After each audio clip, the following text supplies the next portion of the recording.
Angelina Jolie published a post about Gaza claiming that Israel indiscriminately bombed Gaza and that 40% of the martyrs killed are children. Well, she didn't use the word martyrs, but I figured that if she believes Hamas and take the word of a terrorist organization using taqiyya, Muslim taqiyya, a directive to lie to infidels, we might as well just be fair and use Hamas' own vocabulary describing these children. You see, here is Hamas' official numbers. As you can see, all the casualties in Gaza are martyrs, soldiers fighting a religious war against the infidels. But for some reason, according to Hamas in English Western media, all casualties are civilian. So far, according to Hamas and Western media, not one single Hamas terrorist was killed. Do you really buy it? But listen to this.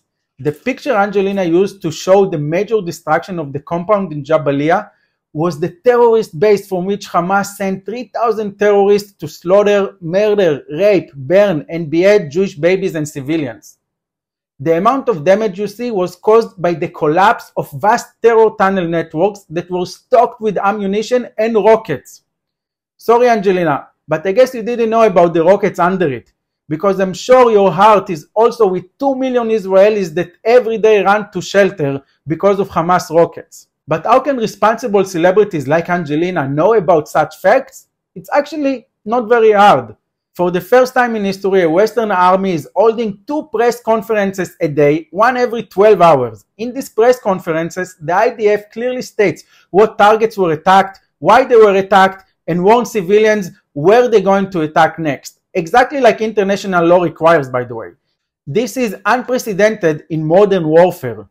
A Western army declassifies secret intelligence, showing the world and its enemy what they know about them, all in order to minimize civilian casualties.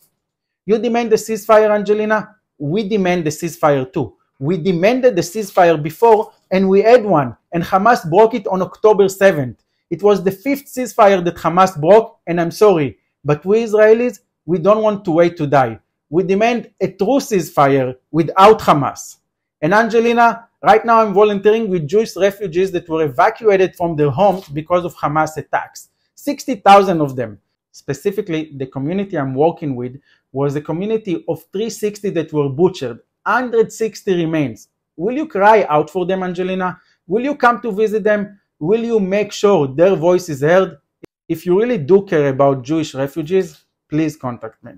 Don't be biased in your reports, and don't support a ceasefire that we know will be broken and that will lead to a more vicious attacks against us Jews. Demand a true ceasefire without Hamas. Because what happened once will not happen twice.